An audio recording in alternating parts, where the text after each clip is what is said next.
Você acha que realmente sabe todas as consequências do documentário da Rede Globo sobre o ET de Varginha?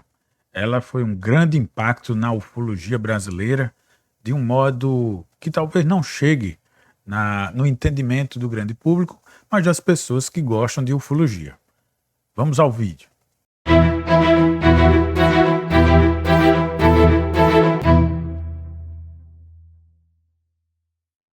Saudações a todos, eu sou Caim Wolf, daqui do canal do Detetive do Improvável. E digo a vocês, eu tenho aqui no momento tenho 53 anos e acompanho a ufologia desde que me entendo por gente. Vamos colocar aí desde os 10 anos de idade que já lia revistas e livros sobre o assunto. Então eu posso dizer a vocês que hoje a ufologia brasileira está passando por uma ebulição e uma fragmentação de consequente depois deste documentário que a Rede Globo fez, sabe-se lá sobre qual visão ou objetivo, já que até mesmo a opinião sobre o que ele trouxe de informação depende da interpretação, depende de quem está avaliando e de qual fragmento da ufologia está nos respondendo essa pergunta. E é sobre isso que eu gostaria de deixar vocês um pouco a par da situação, claro, de forma bem respeitosa e bem ética, somente para ver como é difícil em qualquer estudo você às vezes lidar com o que você não concorda, você tolerar uma opinião divergente da sua, né? E a própria riqueza, né, de interpretações que uma investigação, qualquer que seja, e aqui no caso ufológica, pode ter. Então vamos lá. A gente sabe que está aqui partindo de um ponto de saída, de referência, que é o documentário da Globo sobre o ET de Varginha, o mistério de Varginha, que deveria chegar na época, agora, na semana, trazendo, nessa semana que completa 30 anos, e do caso, né, do avistamento do ET de Varginha, e deveria trazer para a sociedade o que realmente ficou, o que realmente se concluiu, o que está em aberto ainda para pesquisar. Mas não foi bem isso que a gente viu. Vimos o documentário dividir ufólogos e, claro, pelo menos na minha opinião pessoal, ficar parcial em uma dessas divisões, o que não causa nenhum resultado positivo num jornalismo comunicativo, né? Então, o que aconteceu? A gente, a gente vê algumas divisões e talvez o ponto mais importante eu cataloguei aqui seria, para a gente começar, seria os novos opostos que existem dentro da ufologia. Esses já existiam opiniões divergentes, claro, mas elas não formavam grupos. E de uns tempos para cá, esses grupos, essas pessoas com a mesma visão, com a mesma interpretação, começaram a se unir. Até certo ponto, isso é extremamente saudável. Mas com essa maior surpresa revisionista do documentário, a gente pôde ver uma das coisas que mais impressionou no documentário foi, claro, a presença ilustre do grande ufólogo, isso eu não tenho medo de dizer, o Birajara Rodrigues, que foi realmente o homem que fez toda a fonte audiovisual, o primeiro a entrar em contato com as testemunhas. Basta apenas assistir o documentário que ele vai sempre repetir inconscientemente: eu fui o primeiro a pegar esses dados, eu fui o primeiro a entrevistar, eu fui o primeiro a fotografar, porque ele realmente foi o primeiro. E a partir do momento que esta primeira pessoa, o primeiro ufólogo, aparece numa cena dizendo: e hoje eu não acredito mais em nada, é por si só chocante, né?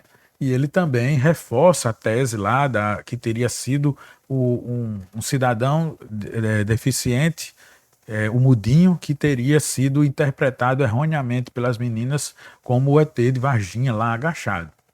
Então essas opiniões divergentes, 30 anos depois do maior pesquisador do caso, choca quem acompanha e faz para alguns com que ele se torne uma espécie de demônio da ufologia, o que também não é minha opinião. Então, isso se abriu caminhos para muitas questões, né? Se ele teria se vendido, se ele teria tido alguma forma de pressão, né? Ou ficou ali acuado. Tudo aconteceu, todas as ideias para justificar porque o Dr. Ubirajara Rodrigues não acreditava mais na questão do ET de Varginha. É interessante porque ele também puxa o outro lado, a velha guarda, vamos dizer assim, resiliente, que seria os grandes pesquisadores aí do caso Varginha, o próprio Pacatini, o próprio Marco Petit, o Edson Boaventura Júnior, que também fizeram uma live, né? E depois de tudo isso, e reagiram fortemente, tentando mostrar que os argumentos do lado do Birajara não eram suficientes para destruir ou desfazer os resultados, as conclusões que eles chegaram durante as suas investigações sobre o ET de Varginha. Na verdade, esse outro lado, conservador da ufologia, da velha guarda, como eu falei, tenta mostrar que o documentário da Globo foi uma peça planejada para desinformação, para acobertamento, ali tudo meticulosamente criado para descredibilizar o lado das testemunhas e dos ufólogos, né, que vem lutando durante esse tempo. E também a gente pode até dizer que, em parte, até para proteger o exército, né, que, de certa forma, para uma parte da população que gosta de ufologia, parece ainda ser um vilão nessa história. Então, esse seria o primeiro ponto, né, acobertamento militar, divisão, essas coisas. Porém, a gente também pode falar que alguns personagens ganharam força, novos personagens apareceram, velhos personagens que eram menos conhecidos, mas que tinham excelentes trabalhos, passaram a fazer parte. Talvez esse ufólogo, que já para mim tinha um excelente trabalho, muito sério, e que agora inflamou-se mais e apareceu mais, foi talvez o grande apoiador do Dr. Ubirajara, portanto, neste lado, vamos chamar assim, negacionista, né, como a velha guarda tem chamado eles. Então, seria o João Marcelo Marques Rios. Para mim, ele representa uma nova geração de ufólogos que é mais exigente na questão de provas materiais, né? E que, por isso, algumas pessoas passem a ver ele como apenas um investigador de farsas na ufologia. Eu creio que, pelo grau de exigência que ele faz as suas investigações, para ele termina chegando a farsas, né? Vamos colocar entre aspas. Mas aí eu diria assim, são métodos, e esses métodos também são entre aspas, porque não são métodos científicos. Mas tenta se aproximar do mais científico possível. Então foi o João Marcelo que justamente vem no documentário mostrar um dos militares, né? E vem tentar provar por áudios que recebeu dinheiro para poder dizer que teve o contato com o ET de Varginha e todo aquele depoimento histórico do Pacatini. Isso aí gerou um choque, vamos dizer, ético na comunidade, né? Porque mexeu, alguns interpretaram que o João Marcelo poderia ter até, durante a entrevista, algo mais pessoal com o Pacatini. E, na verdade, tudo, para mim, é como se edita, né? Como se coloca o vídeo ali. Tem muitas mudanças de emoção, de manifestação, de ideias quando você faz uma grande entrevista, e se cortarem determinados trechos pode realmente passar uma imagem que não era tão agressiva como alguns podem ter interpretado. Uma outra grande personagem que surge no novo documentário é, claro, o Dr. Ítalo Venturelli, que é o neurocirurgião que chega realmente com um depoimento ali, com um juramento médico, como uma prova médica, né, como se fosse um perito, que falou abertamente que teria visto e realmente lidado com o ET de Varginha no hospital. Isso foi um surgimento de um personagem novo que realmente revolucionou. Desses outros personagens que me chamaram a atenção, e eu já falei no outro vídeo a respeito, foi a questão do Dr. Badam Palhares dizer que chegou realmente a receber um telefonema.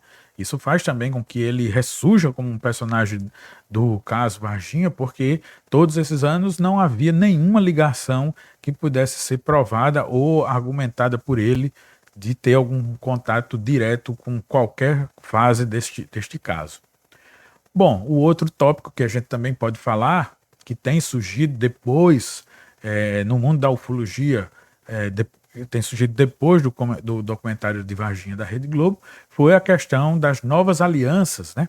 E a ufologia de resultado. A gente viu que o Jamie Foxx, um produtor de um dos documentários mais incríveis do caso Varginha, que agora vai ter a segunda parte, vamos dizer assim, ele apareceu em um vídeo tomando dores, né? Chegou até a meio que desafiar, citou a Rede Globo, né? Olha, vocês vão ver isso aí.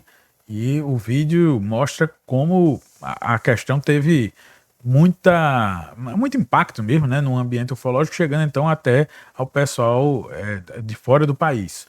Hello, this is James Fox coming to you from Austin, Texas, and I'm going to be in Varginha, Brazil on the 24th and 25th of January to celebrate the 30th anniversary of the most incredible UFO crash case, in my opinion, on the planet. TV Globo, I have a message for you. I'll take my glasses off for this one. You guys had an unprecedented opportunity to do something truly magical, to treat the story with some level of respect, and you completely dropped the ball.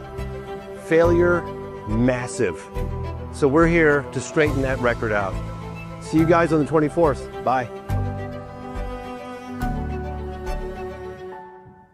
Então essa conexão que existe entre o Jamie Foxx e o Congresso fez com que então esses pesquisadores brasileiros, congressistas e até mesmo a testemunha do doutor fossem comparecer, né, ao Congresso nos Estados Unidos para que se liberasse e que se falasse novas informações para a liberação das informações que aquele país teria da ufologia.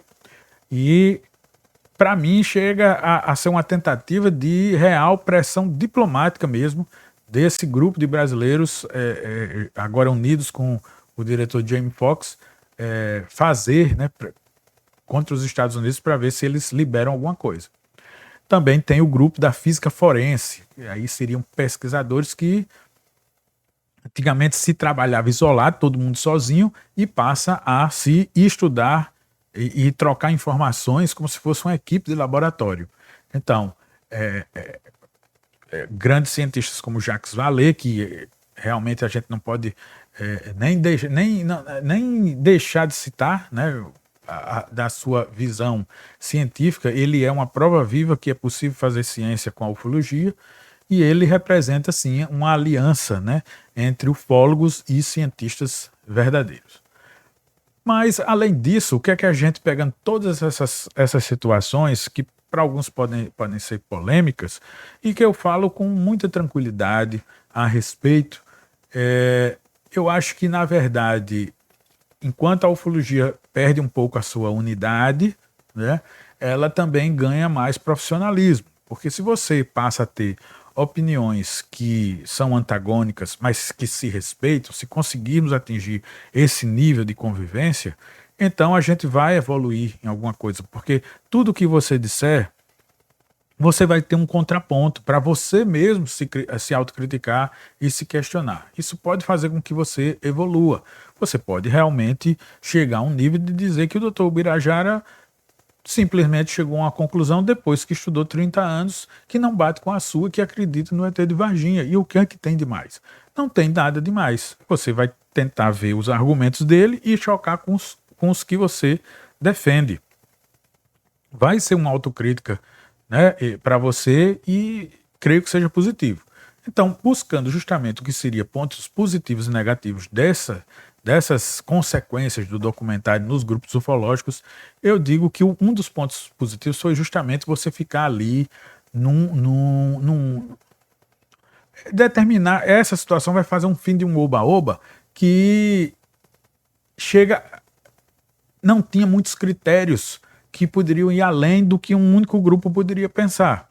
Então, assim, essa questão de critérios mais rígidos e que o grupo mais conservador possa tentar receber, absorver também, vai ser muito positivo. Você conseguirá trazer mais cientistas se você melhora mais ainda seus critérios. Então, outrora pessoas que não se interessavam, que zombavam do seu trabalho, quando você passa a exigir mais os próprios critérios desses que fazem zombaria e mostra para eles, olha, os seus critérios são esses e aqui estão as respostas, sem ironia, sem força de vingança, mas até em agradecimento pelas críticas, você dá um passo à frente, sim, muito positivo.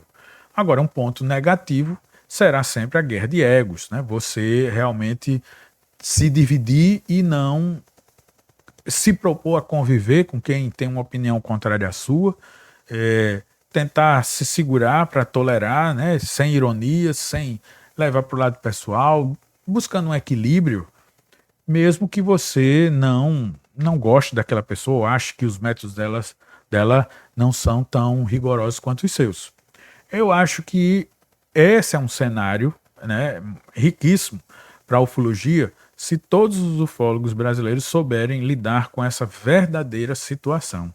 Para o pessoal mais conservador, há desconforto, né, porque antes a opinião ufológica era basicamente só a deles, e há um novo espaço de audição para aqueles que são mais criteriosos, mais científicos.